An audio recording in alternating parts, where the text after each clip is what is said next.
joining, who are present here from the previous session. Thanks for joining the session back. Let me share my screen and we can go over the session. Yeah. Are you guys able to see my screen? Yes, we are. Okay, cool. This is my second session at Women Who Code, and the first session I had a very good time. So the first session was mainly on the resiliency and reliability, building these systems at Walmart.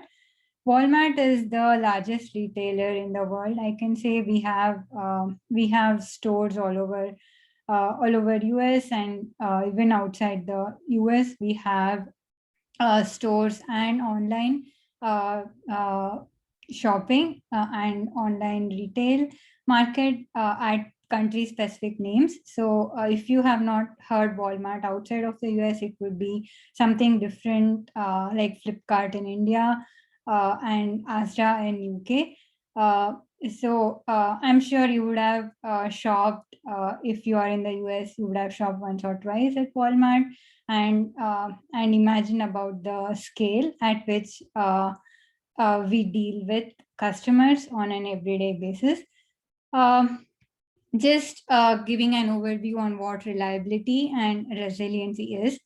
In order to serve our customers, we have like hundreds of thousands of microservices that includes right from the point where we browse for an product on the website and then search, select variants, color, sizes, all that, and then add to the cart, and then when the order is placed, when you get a thank you after the order is placed, the order confirmation. So all these includes a lot of components than you can actually imagine.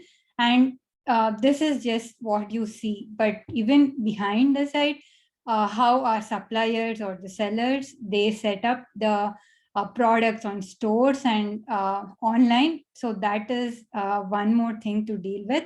That is mainly like the ingestion systems. And yeah, there are separate systems for how the products can be onboarded to the Walmart site, and the site facing or the customer journey app. So that is again different. So that like each of those have so many components, hundreds of thousands of microservices, and we have like millions of products on our website and also on the stores. It is really challenging, and it is a very great journey at Walmart here on how we are dealing with like every year we typically onboard like a million new products onto our website in all the categories, be it electronics, clothes, like different sellers for the products. We are growing or we are scaling in multiple different directions. So in order to build or have these systems at Walmart, the systems are reliable. um, Reliability would be whenever the systems function for their maximum duration without failure. So even like we cannot say a system cannot fail, and we cannot determine when would a system fail. All we can plan is what happens when a system fails, and how we can not impact the customer experience whenever a system fails.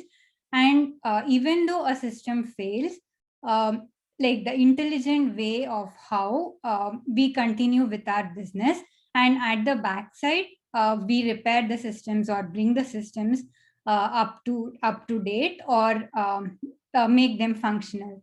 These mainly I would say as the resilient and reliable systems that are at Walmart, that are helping to serve our customers, thousands of customers worldwide each and every day, and also have the software available at the stores for the associate at stores to help with our customers. Let me go to the today's topic, the scalability and availability.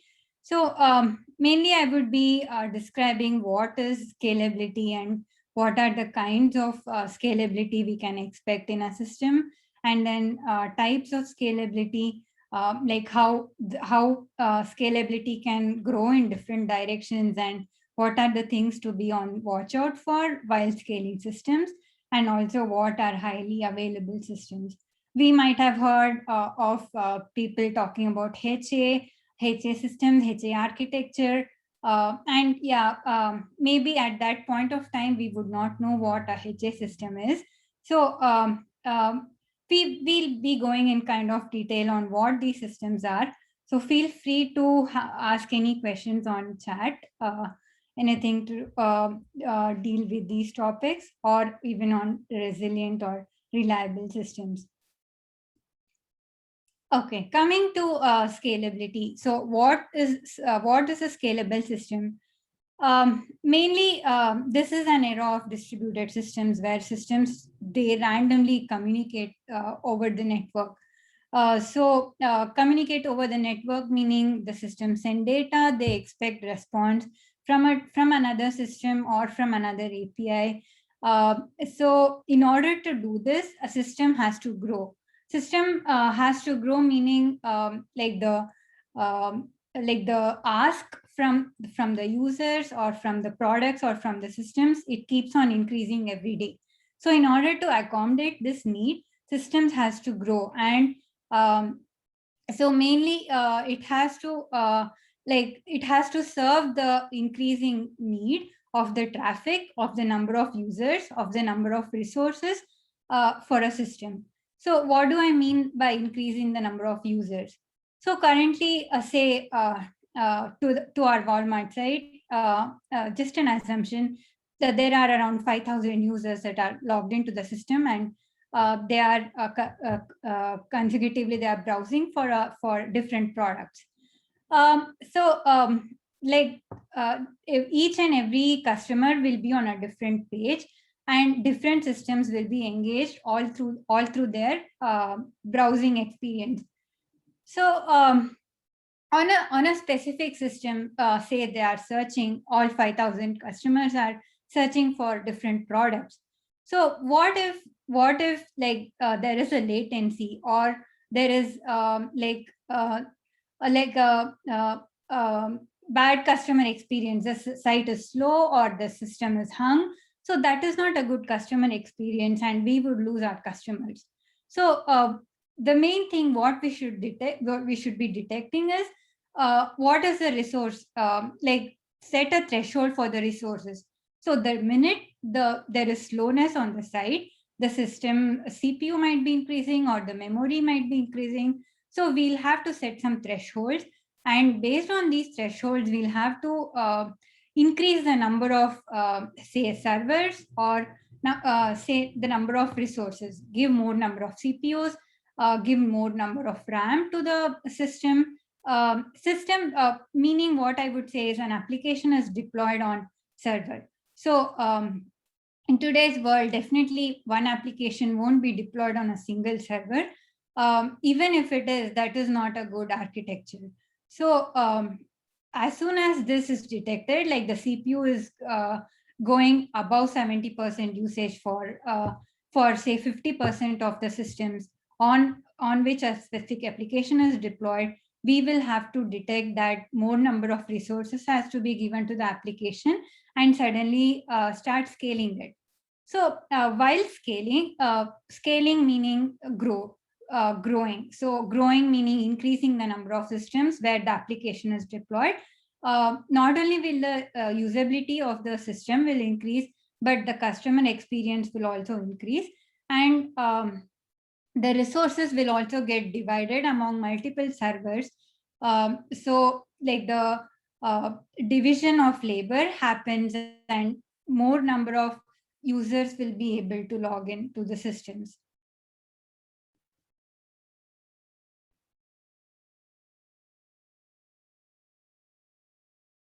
Okay, going to the next topic, how can a system grow? So there are two types of growth where the systems can be scaled. One is the horizontal scaling and one is the vertical scaling. So what is vertical scaling? say like an application is connecting to a database, and there are consecutively 1,000 requests for an application that can be handled. Similarly, the number of threads or the number of connections going from the application to the database can also be defined at the database level. So once this crunch is observed, like although the number of requests going from the application to the database is same over a period of 6 months, the database response goes slow, or the database might get hung, or the database might go down, depending upon the request. It cannot handle, or it cannot provide the data that the application is looking for. So in that cases, what usually is done is the number of resources for these database servers are buffed up. So say more CPU, more in today's world, what we call GPUs. So more number of GPUs are set up for such kinds of servers, and more RAM is also given in order to increase the performance of the database server. So what happens is, when this is done, the latency is very much minimal. The database will just provide response as soon as application requests something, and then usability of the application will increase. The database will not get hung, or it won't go down, depending upon the request that it is getting. But what happens is, this should be a planned activity, because so like number of resources is increased on that specific server. So it cannot be just done, tonight you decide, okay, I need more resources, and tomorrow you can't just shut down the database, add more number of resources. So this has to be planned. You should see an other alternative where application can access the data from the database, and then shut this database down where you're increasing the number of resources, and then perform this planned activity, and then route the traffic again from the application to the database.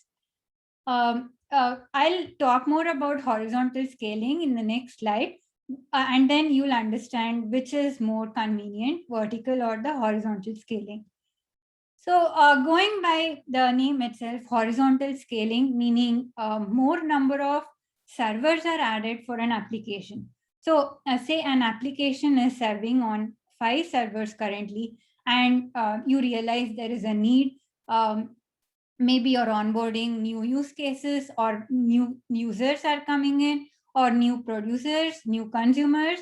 For all these use cases, you will have to scale up your application, and you'll decide that you would go with horizontal scaling. So horizontal scaling is mainly you would add more number of servers.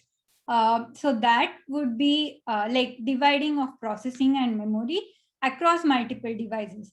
So it's not like one specific server having like boatload of resources, say 100 cores of CPU, 500 gigs of memory. So you just divide these resources among, say, 10 servers. So you're expanding your application from 4 servers to 10 servers. So it is not just easy to multiply your servers. You should also make sure that all these servers are providing the same response, and they are achieving the same task. They are providing the responses within the same SLA, is what you need to make sure of once you implement horizontal scaling. And also with respect to horizontal scaling, one more advantage is it behaves like an elastic band. So today you realize the traffic to your application is high between 5 p.m. to 9 p.m. Eastern. And then again, you notice this pattern for a period of a week.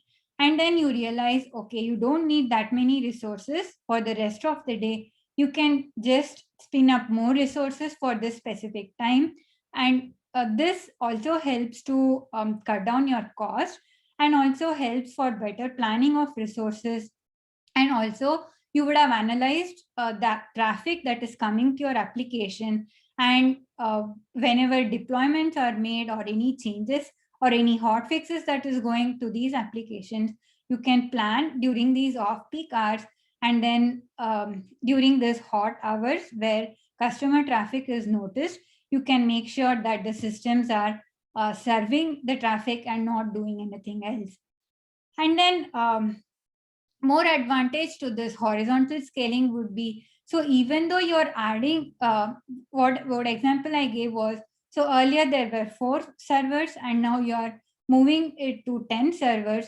So although you're multiplying these servers, the 4 servers, whatever it is, that will still be handling the customer traffic. And then as and when the server gets added to your ring, so all those servers will also start serving the traffic, and there will be no like wait or downtime for the customers. They will have a seamless experience. They will not come to know, okay, there is some activity that is going on at the back end, or some resource crunch, or some latency, system being down, or showing a sorry page. So that would not be happening. And then so today you realize you need 10 servers, and tomorrow again there is like another 1,000 users getting onboarded to your application, or more number of use cases getting added. So with respect to horizontal scaling, the good thing is you can continue to keep adding servers to your application as long as what I told earlier, they provide the response and they all achieve the same task. Like so some servers, when deployed, you will have to make sure that the application is deployed onto these servers.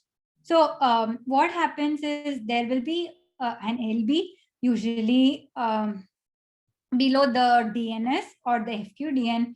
So that LB, there will be an ECV check that is configured at LB. So LB keeps polling for each server to see if the server is healthy, and only then it will send a response. It will send a user request to that specific server, and the application that is deployed onto that server will serve the response. But in cases where the application is not at all deployed to the server, the LB will receive a failed health check and it won't route the user request to that server. But in many scenarios where this LB heartbeat to the server, if it is not implemented, then it keeps sending, it still keeps sending a request to the server where application is not deployed. And because application is not deployed, it's a 404 error, and the user will see error page, or it is again a bad customer experience. So not only you just multiply the number of servers for your application, you need to also make sure that once these servers are added, your application is running on these servers, and then you will have to make sure all the necessary checks are in place. And again, as I mentioned, you will only be paying for what you are using. You can cut down the number of resources when it is not a peak time, and then increase the number of resources when during peak times of customer traffic, where you can visualize from your visualization tools to know what are the peak times, and then increase your capacity by 2x, 3x, so that customer experience is not impacted. And then so with respect to horizontal scaling, it need not be a planned activity. It need not be a planned activity, meaning like the servers need not be shut down. It can still continue, and parallelly you can also add more number of servers. So ideally, it is not much of an overhead when compared with the vertical scaling.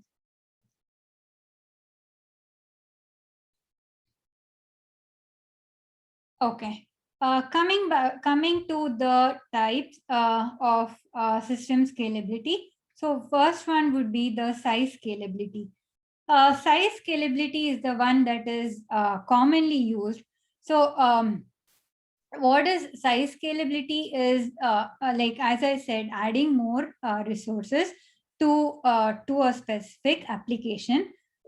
with its current architecture. Like currently, if it has 4 servers, increasing it to 10 servers, so that is increasing the size.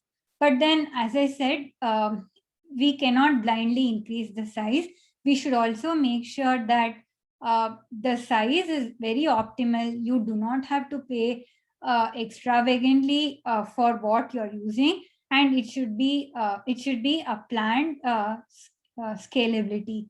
So in case of application, this was what the use case was. But then in case of databases, you will have to understand what is the CPU and memory utilization. Only then, if the CPU is not idle, if the CPU idle percent is below 30, below 40, uh, uh, sorry, above 60%, above 70%, only then it is considered that, okay, the CPU is very busy, CPU is serving these many number of requests, the memory is very high. If you consistently see like heap space issues, OOM on these servers, only then you will have to plan on increasing the size.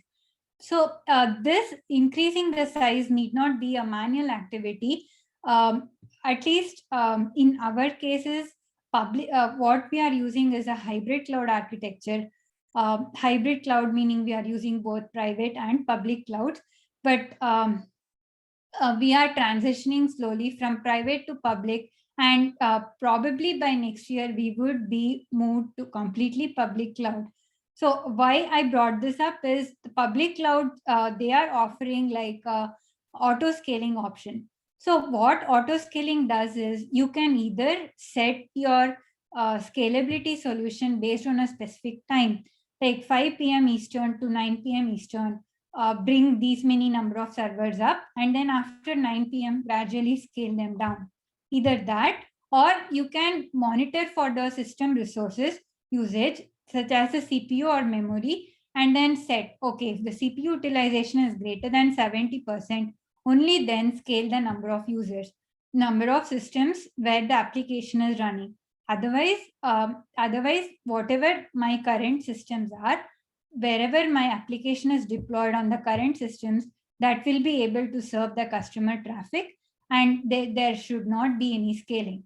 So with by doing this, what we can ensure is like the scalability is more focused. It is not like just because you get the resources on a public cloud, you don't have to have any approvals. You can just add more servers, increase your application users. But then at the same time, you should also understand that it is a metering approach. So for every CPU that is spun up, for every new gigabyte of memory usage, you will be charged. So that you will be charged, but then if you're charged for what you use, that is not bad. But if it is charged for idle usage, only then it is bad. So you should plan for what you scale. And so when the size scalability occurs, so the systems are all in a specific network, and they communicate. So they communicate. Going to the next one, the geographical scalability. So what I stopped at was the systems communicate with each other. So say an application is in East US, and its database is in West US. So do you think this is a good architecture? Definitely not, because wherever the application is, when it sends a request from east to west, so there is a specific latency that occurs, and you cannot expect immediate response. So this is not a good application architecture.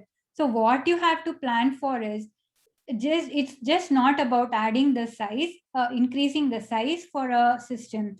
It is about planning where to request for capacity, how to add this capacity for the application to have its optimum experience. So what happens is, like the example that I gave, say an application is running on East US. So and a database is also on East US. So now currently the application has say 10 servers, and you need to build the application further, add more servers to the application due to varied use cases. So once you add another, once you are looking to add 5 more servers, say. So if you add these 5 servers, you should know where to add.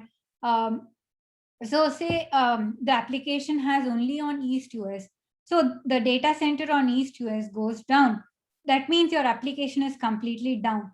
There is no backup. There is no single point of failure. So you need to know like what data center and what other places has should this application be deployed, and also so where is your customer base? Say all your customer base is in West US, and having the application deployed in East US does not make sense. So that is again latency at a different level. So you should understand your application, should understand the customer base. You should understand what are the systems the application is currently communicating with.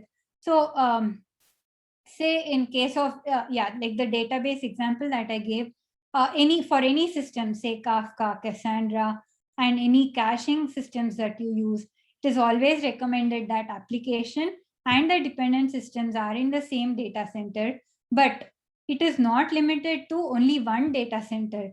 These applications, this entire set of components, they also have to be deployed on another data center, so that even if one data center goes down, your application or your complete stack, that does not get impacted, that will still be functional. So today at Walmart, this is what is the current scenario is.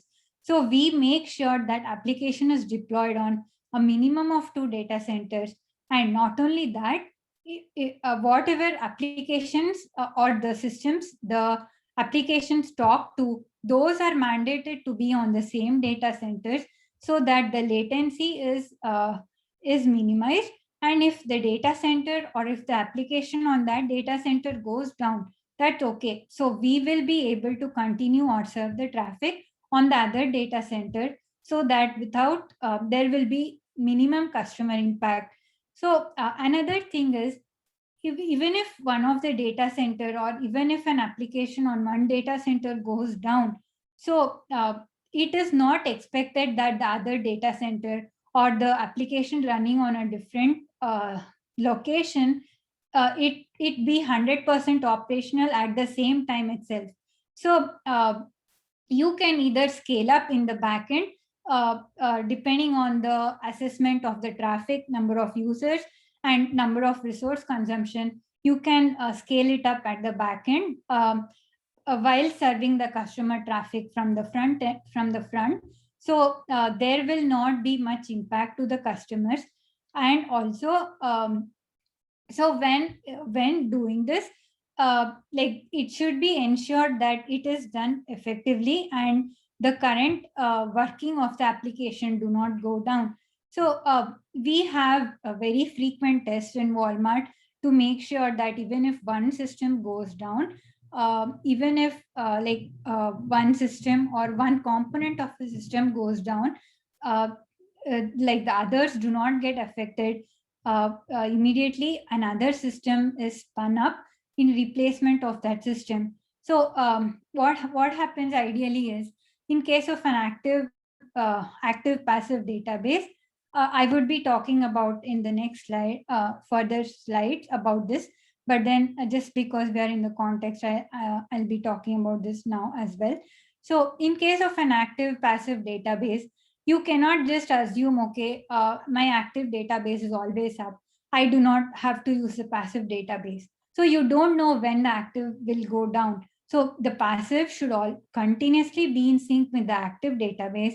And then whenever there is a need, you should immediately switch the passive to active. Okay, it takes time for the passive to become active, say 5 or 10 minutes maximum of downtime. But then it is not like, okay, what if passive is completely not synced and active also goes down? So that would be like 10-12 hours of downtime, and millions of dollars would be impacted for Walmart. So this is one approach what we do. all the systems are continuously backed up, and we never know when the systems could go down, but we are always prepared for the worst case scenario. Yeah, moving on to the next type of scalability, the administrative scalability. So what is administrative scalability? So usually what happens is, in case of public cloud provider, or like we have like an orchestrating tool that is used to request capacity in case of private or public. So we don't know what happens in the back end. We just request capacity gets allocated, and then we add it to our application. But ideally, who maintains this? What is the cost of this? How are these servers set up? How are these servers added to an application? How are these configured? How are these servers bootstrapped? How is the OS or the base image for a virtual machine or a Docker container or a Kubernetes pod being set up? So all this goes towards administration. How is each aspect of this, like the end product that we use, like the ready-made server that we use, how is it set up? So that is mainly taken care by the cloud provider, and we are just we are not like it is all hidden from us, or it is wrapped around in a beautiful way that the server is just available for us to use, and what goes on the back end, it is taken care. So but yeah, there is a drawback to it. We are charged for it, but then imagine the amount of time that is reduced for bootstrapping a server, for getting a server ready in order to make use of it. So what we do is, we take this ready-made server, we just deploy our application onto the server, and done. The application will be readily running. We don't have to do any setup or anything. It is just available for us to use. So yeah, it is not only from the size scalability dimension that we should think of. We should always think about geographical location, like the minimizing the amount of time when systems are communicating, when one sends the data and the other is expecting a response from the other system. How to minimize this? How can the physical location or the distance between the servers be brought down in order to achieve a better application response? And yeah, and also administrative scalability, like how much of the tasks gets reduced when we are looking to grow our systems, like scale our systems.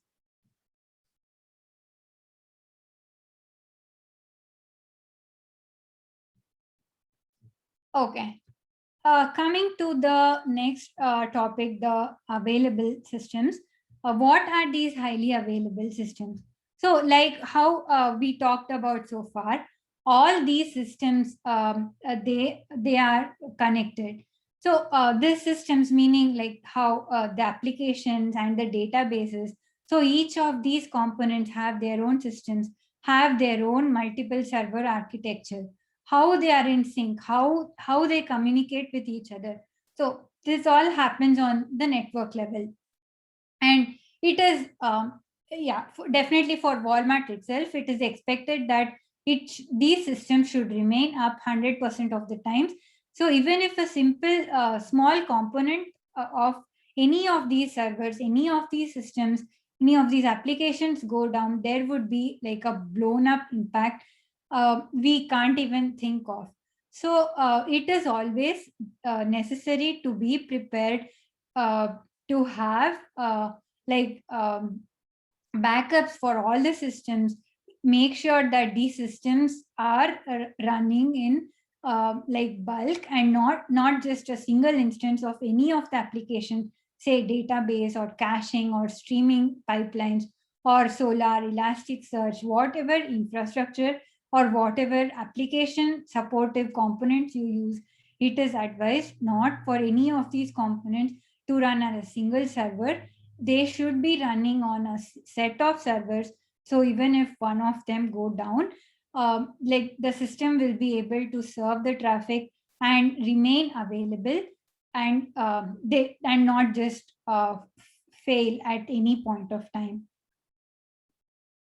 So this is one of our application, like the architecture of how an application is currently running. So what happens is, whenever whenever a request is coming to Walmart.com, so Walmart.com is like a DNS, so that resolves to a specific IP.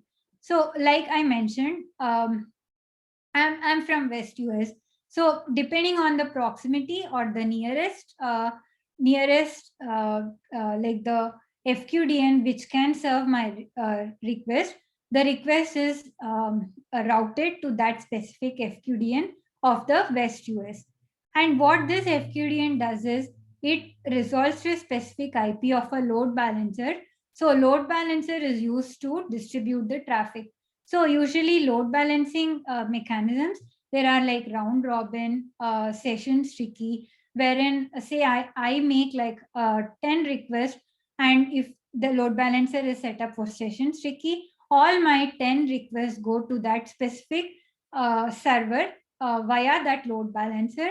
Or round robin. So say round robin, say a load balancer is connected with 10 different servers. So each server will get one request at a time by the load balancer. So another thing is proximity. So proximity would be, again, like I said, West US request goes to West US FQDN, and then again FQDN to load balancer. So load balancer would again be sending my request to some server that is on West US. So those are some kinds of routing mechanisms that we have. So like DNS resolution I mentioned, that is the FQDN that gets resolved to a specific IP, and then the request goes to the load balancer. So load balancers are tied to the application servers. So like how we have the Apache web servers here, there are in this diagram, there are 3 instances of the server that is running. So and a request goes to the application server, and then the application is making use of a Mongo database. So the request requires a use of fetching data from the database. So a database call is made. So in this case, what happens is, again, like I mentioned, there will be continuous replication for the Mongo database. So in case one of the primary goes down, a primary gets elected among the remaining set of servers. So that primary's job is mainly to coordinate function. So what happens is, for a MongoDB, the servers will usually be sharded because of providing faster response to any request that's coming in. So when the primary comes up, in case it went down, the primary gets selected, it comes up, it is used to determine what data is on which shard, and then it directly routes the application request to that shard. So yeah, primary is like, if you have come across the leader node of Zookeeper or the master node of Elasticsearch, so it is similar to that. It is used to determine what it is used to determine the data nodes or the shards on which my data that I have looked up for is located. It is used to basically provide a faster response to the user. So once data is fetched from the Mongo, it is returned back to the application server and then back to the user, whoever has requested it. So the other thing is, if there is some kind of local storage that is on the application servers, say there could be some application configs or some JSON files that the application needs, that it is looking up for some use case to serve the UI of the application or whatever the use case is. So it is advised that these data is stored on a shared storage, so that if there are 10 application servers, if one application server makes change to one of the JSON files or one of the config files on it, all the application servers gets a copy of it, and they will be in sync. There is no lag among these servers. Here in our Walmart, we have multiple shared storages.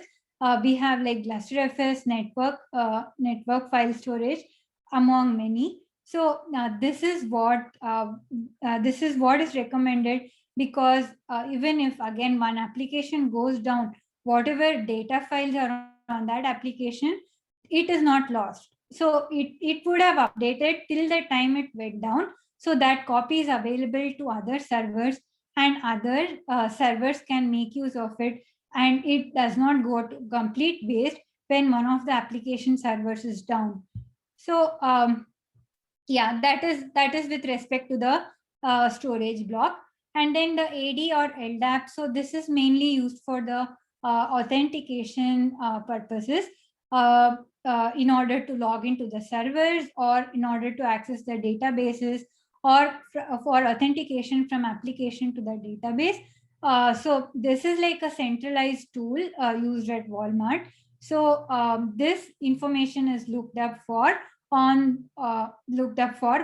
authenticating to the database, or if there is any other authentications like similar to the Solar here, if there is any kind of authentication that is set up to access data that is on Solar, it also makes use of the AD or the LDAP credentials that is stored on this server. Okay.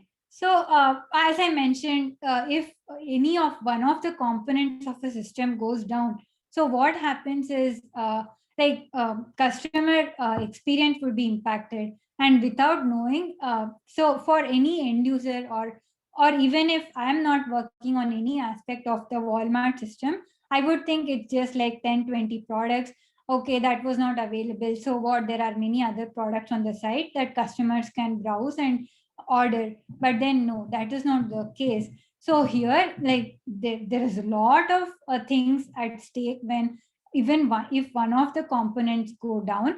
And not only that, so even like if it's a major system like IAM is identity access management.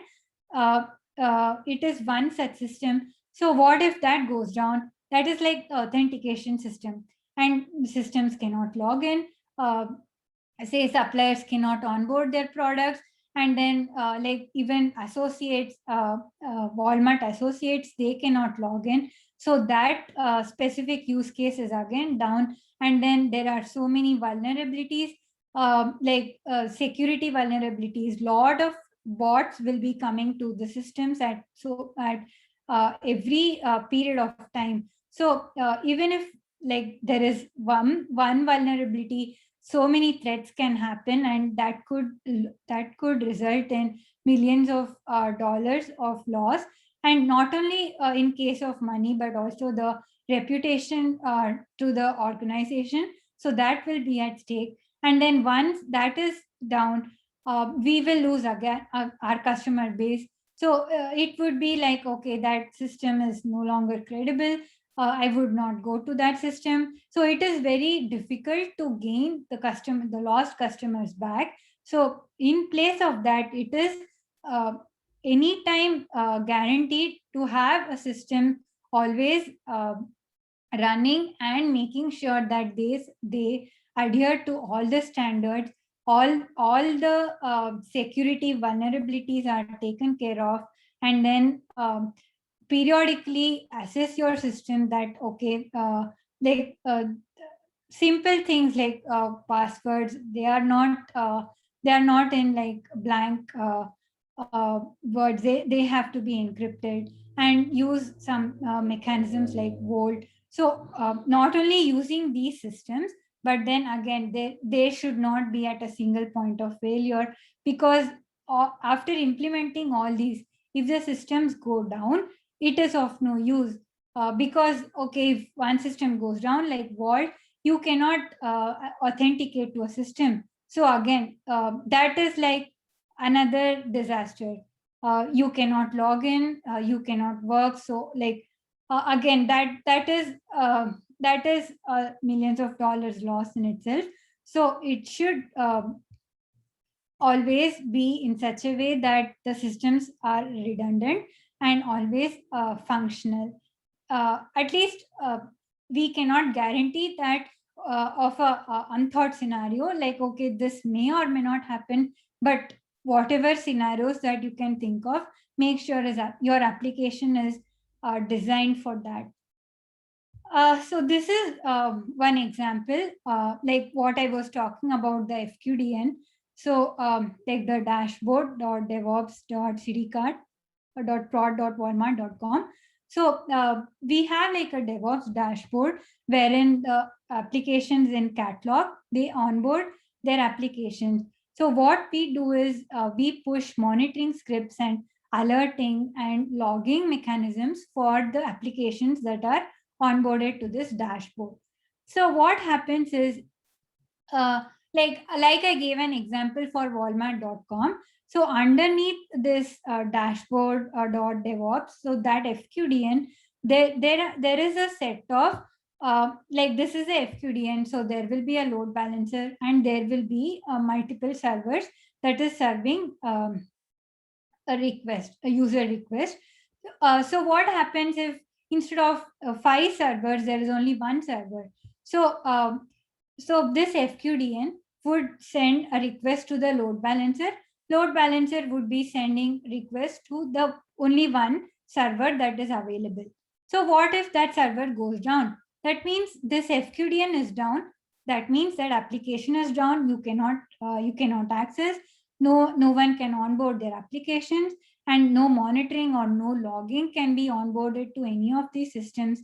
And then you cannot see the status of your application, how your application is, and what is the current usage of the CPU memory resources from the dashboard. Although there are other visualizations tools to do, that is not a good practice to have just one server underneath the FQDN to serve the user request. So this is what I was coming to here. So this is an example of a HA system.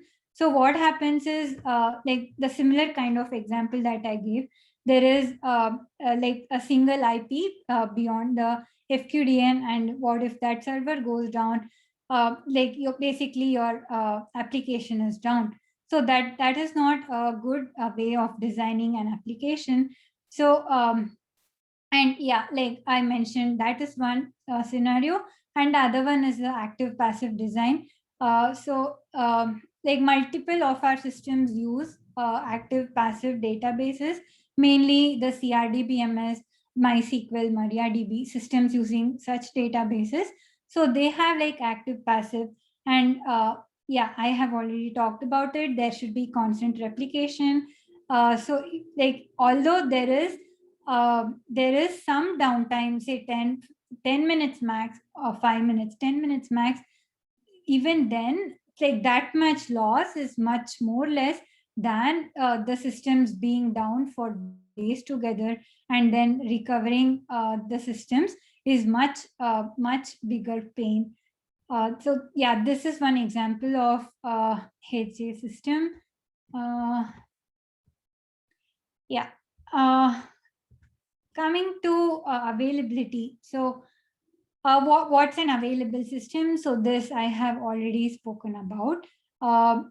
Say like you have designed your application in such a way that, okay, these many hours, this much amount of time the application is serving the traffic, and then application all of a sudden it goes down due to a resource crunch or due to the unexpected rise in the number of users for a system.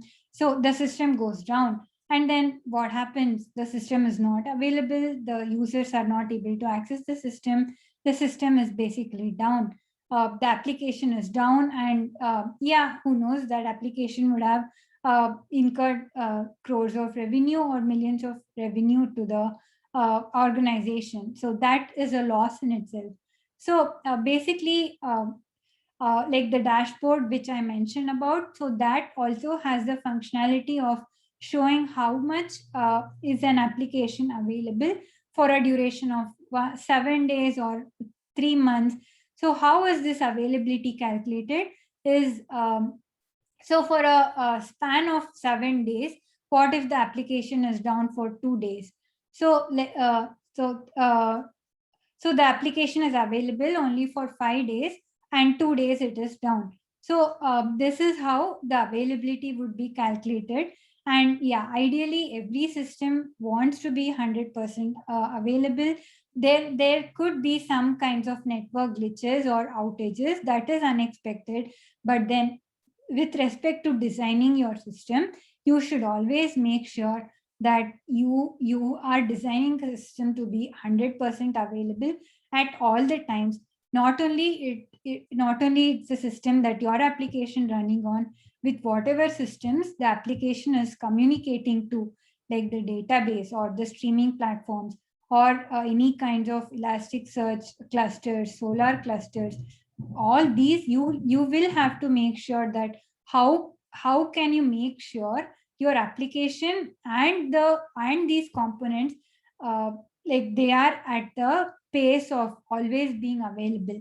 And also there should be a backup. Okay, if it fails, like Solar component, if it fails, what happens? So what currently at Walmart what we have is systems, like the applications, they write to both the database and the Solar. So if the Solar is down, okay, data is available on the Cassandra or any other databases for that matter, and then once the Solar cluster is up, the data is then synced. So there should be a fault tolerant mechanism. If one system is down, you should be making sure that there is another mechanism with which you can sync the data. Or so assume your application is not writing to any database.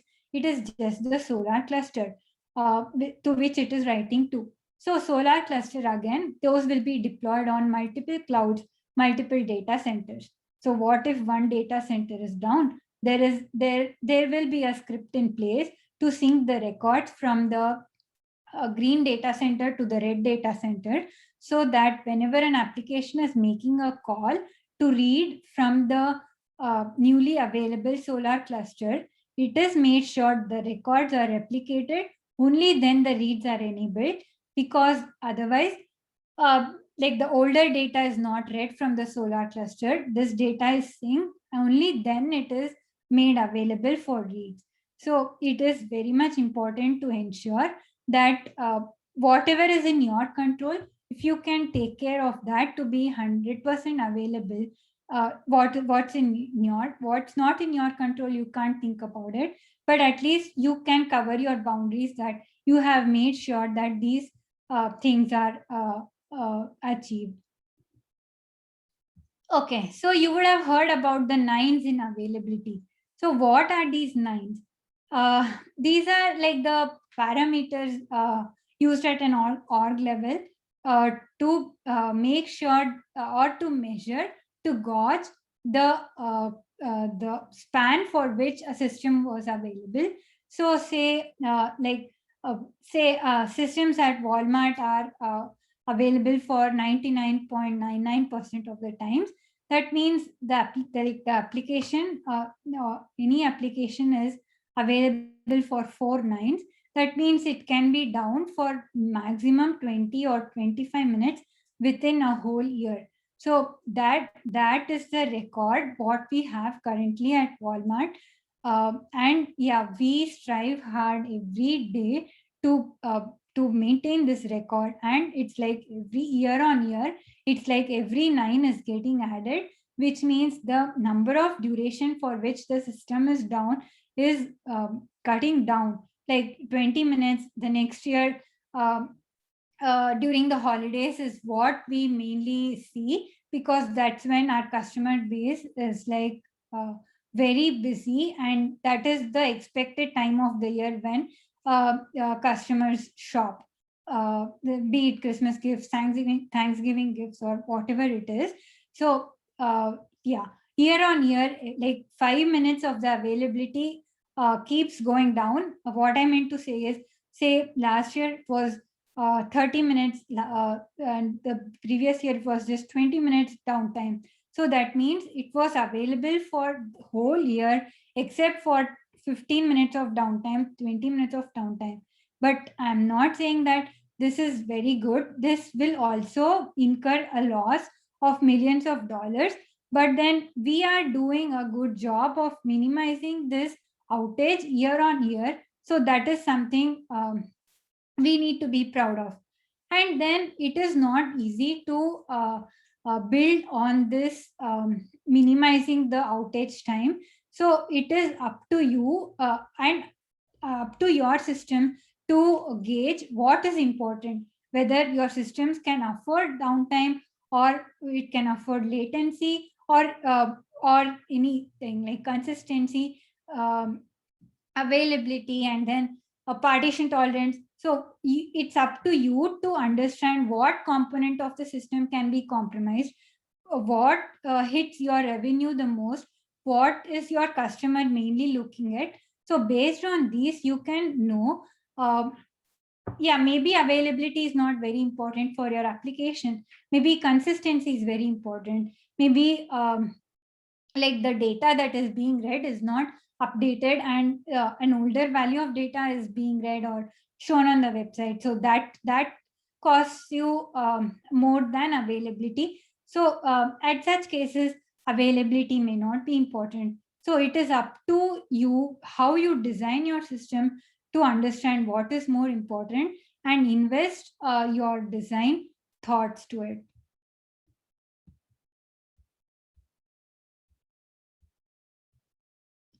Yeah, so this would be again like how sorry, how, yeah, redundancy or availability is implemented. So here what you can see is multiple clients are sending requests for a server. Yeah, I'm sure many of you would have thought server, how can a single server handle most of these client requests? So that is the drawback here. This is not a good way of designing the application. There must be multiple instances of the server running to handle multiple client requests. This is one scenario. And the other scenario is, so multiple clients are requesting and then multiple servers are serving the user request. But what if the load balancer goes down? So load balancer is mainly used to serve the route the user request from client to server. So what if this component goes down, maybe because of high load or high number of requests, this component goes down. So that means the server doesn't even get a user request. So that is like a single point of failure. So what you have to be doing is, there should be redundancy for every component of your application that is involved. So this is with respect to the application. But again, like how when an application talks to a database, how the database has to be implemented, and how should the redundancy for data be, and those are all should be in optimal ways. And it's not just setting up redundancy for any component of the application. You should also make sure the performance or the response times or the latencies does not get impacted during the time when you increase this redundancy or increase the growth for an application or scale the application.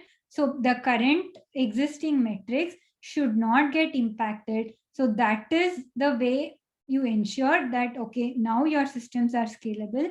This is what you intended to do. Nothing has changed your application. It's just that you have onboarded multiple servers to handle the growth in traffic. Yeah, I would again like to stress upon the fact that for any distributed system, it is always important that these systems are connected over a network, and there can be there can be some scenarios of data itself going down. Data going down meaning like there could be data loss in case of a database not being reachable. So like the example that I gave earlier, in case of Solar going down, have an alternate mechanism of writing this data to database, and then you can sync the data. So in that way, there won't be any data losses that can be anticipated.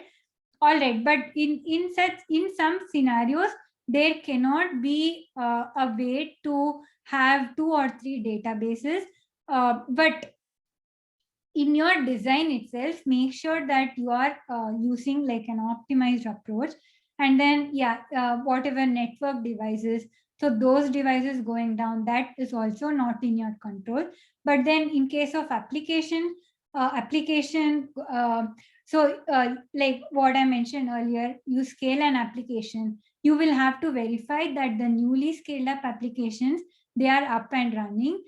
And if there are any errors, it is your responsibility to fix them. You cannot just assume that, okay, I've scaled up my application is running, it will be able to handle the new user request. If it is able to handle, that is good. But then you will have to have an additional step to verify that, okay, now the new servers are up and running, so that any new issue that comes up, that is altogether new issue. You cannot be flimsy telling, oh, I'm not sure whether the application was came up then itself. So that is like combining multiple issues, uh, and it takes up more time to troubleshoot these issues. You cannot say in a clear cut picture, okay, this was what was happening. You will have to analyze more scenarios. So instead of that, as and when you change something, as and when you onboard new servers or new components, make sure that your applications are able to send requests, get the response from those components. And then okay, if anything goes wrong, then so that is a separate issue that can be worked on later. These are some of the things that I would like to discuss. And yeah, those are the things that I mainly brought up during this discussion. Feel free to ask any questions on the chat that you may have. Yeah. Thank you for patiently listening, everyone. Thanks, Neha, for such a detailed presentation. So yeah, we have a couple of questions already. So we have one, is horizontal scaling just a simple matter of duplicating our services by adding more servers, or are there any tips and tips for making our system scale better horizontally? Okay. Yeah, so the thing is, for horizontal scaling, as I mentioned, you can just multiply the number of servers, but yeah, that is not a good idea. So what happens is, say your application is erroring out on high load. So you cannot like you have just deployed new functionality, and then the server starts showing CPU load high. So the like horizontal scalability is not an option here. You should first understand what is it your code change that is taking much CPU, or what is it that is causing the CPU usage to be very high. And if you think that it is not something to do with your application, only then you can scale up the number of resources. But definitely blindly scaling the resource is not an option, in case of both vertical or horizontal scalability.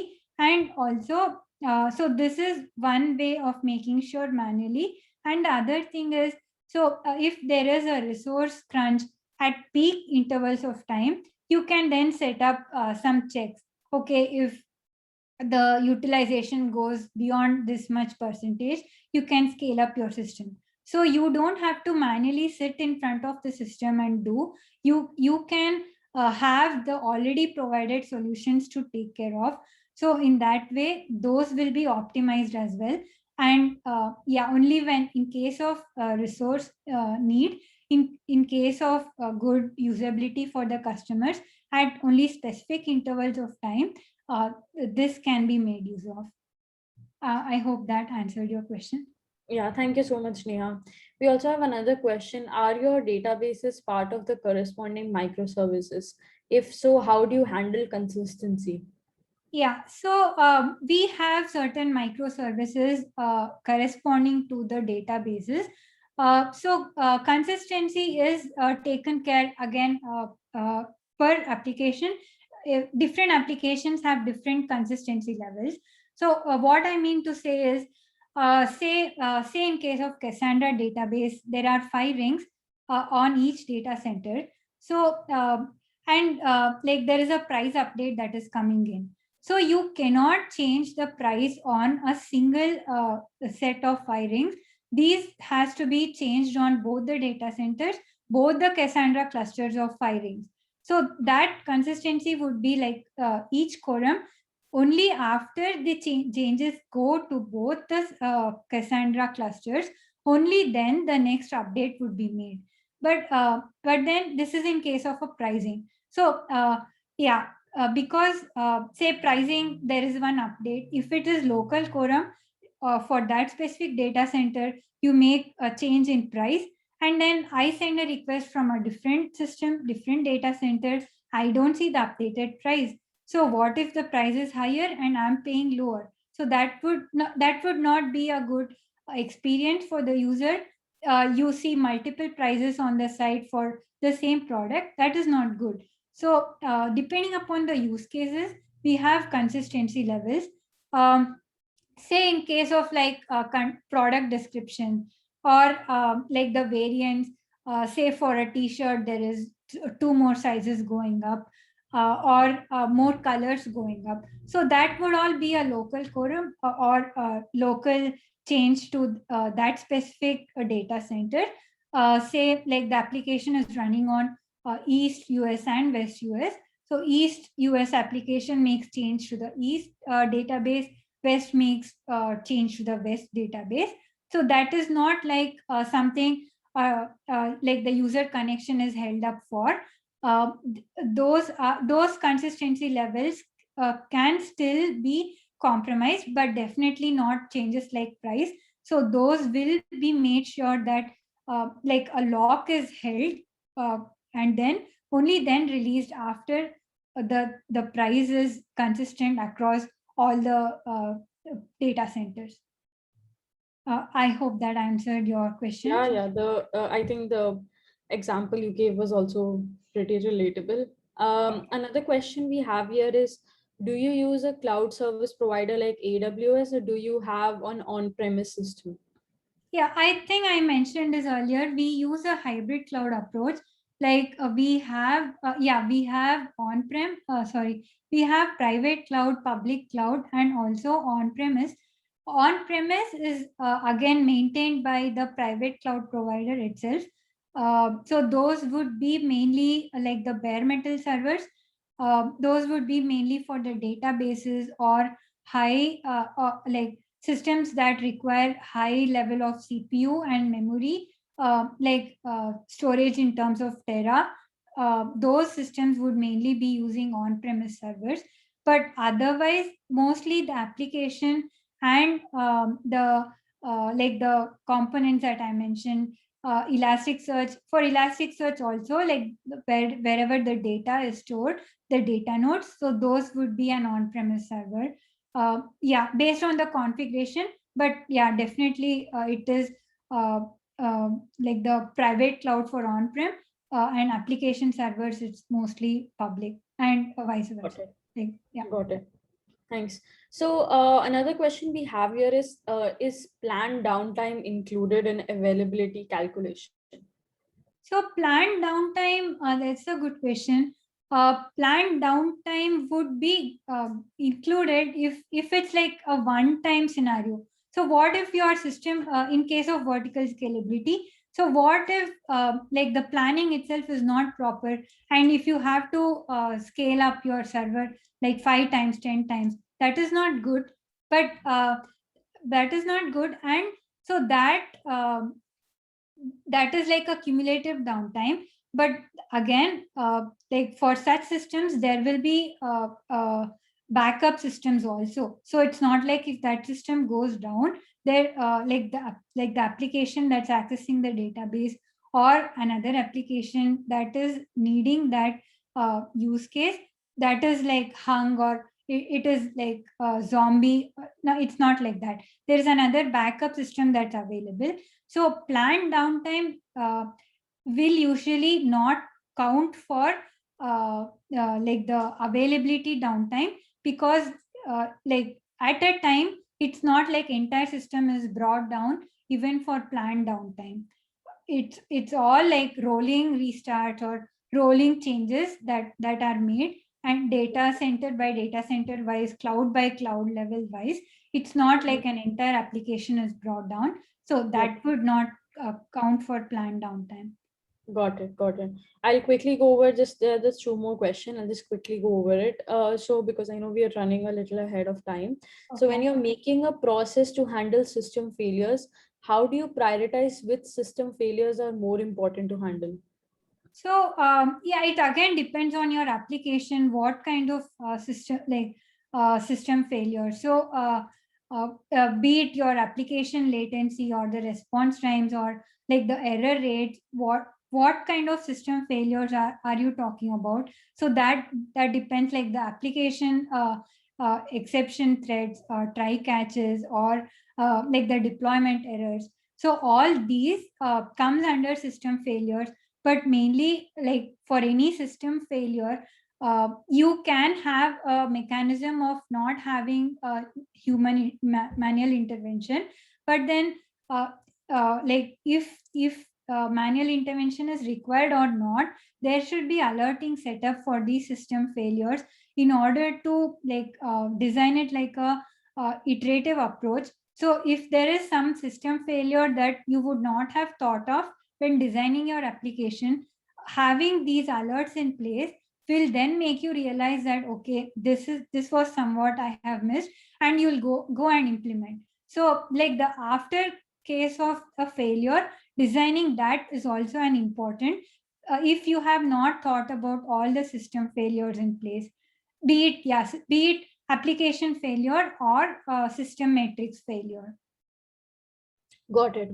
Thanks. So we have another question from Mars. Hello, you mentioned that system designers should think about the trade-offs between availability, latency, and throughput. How can we evaluate which attributes are most important to our system? Are there any general types of system where each attribute is usually most valuable? Yeah, so say like in case of any databases, right? So first, you'll have to think of like what is important. What happens if the database is down? How much time can an application afford downtime? And what kind of customers are impacted? What is the customer use case that is getting impacted if the if the availability of the database is down? So that is one. And okay, like the database is always available, there is resource crunch on the database, and it is very slow to respond to the application request. So do you think this is a good customer experience, or having an application down altogether without serving any request, and like having the database, having someone work on the database to bring it up and running, so that is feasible for your application? Or yeah, or anything in case of even Kafka streams. So what if the Kafka cluster itself is down, and like Kafka cluster is down beyond the retention period, and all your messages are lost? So you as an application designer, you will have to know what are those kinds of application, what are those kinds of messages that was in the Kafka queue. What if those messages are lost? What is the impact that is for your consumers who are reading those messages from the Kafka cluster, from the Kafka topic? So analyzing these things would know for a fact that okay, if so and so is down, my application can afford this, but it cannot take the downtime, it cannot take like the entire loss of messages or the entire unavailability of Elasticsearch cluster. So such things you will know when like yeah, you will have to like see what aspect of the application it is communicating with, like what are the things for an application what are your KPIs and SLAs for your application. Only then you will know, okay, these are the things that I can afford for for my downtime of the application, or the like this I cannot miss for my application. It has to always provide 200 response, or it has to always have this much resource on it. So you will have to analyze. Yeah, like you can have multiple visualization dashboards for it and go over the trend to understand how your application is doing and what are the KPIs for the application, to understand the performance of your application and its dependent systems. Only then you will be able to know. I hope that answered your Got it. question. Yeah, absolutely. I think that pretty much clears it. And we have another question here. Which cloud company Walmart is planning to use? I think you've already covered this, but do you want to take it again? Yeah, sure. Yeah, so we are using Azure Cloud, the Microsoft Azure for public cloud, and private we are using OpenStack. Got it. Okay. I think that's pretty much all the questions we had. Clearly a very great session that you put forward, Neha. Thank you so much for taking out the time today. And thank you so much, Jasmine, for, sticking around and helping us, drop our resumes to Walmart. If you haven't done it yet, Jasmine has dropped over the link onto the chat. Please do, drop your resumes to that link if you are interested in joining Walmart, and for future opportunities as well. And thank you so much, everyone, for taking out the time today and listening to us. And I hope we can see you in our future sessions. And the recording of this will be posted soon on YouTube, both for the part 1 and the part 2. Thank you so much, everyone. And I hope you guys have a very good day or a very good night, wherever you're joining us from. Bye-bye. Thank you all. Thank you so much for staying.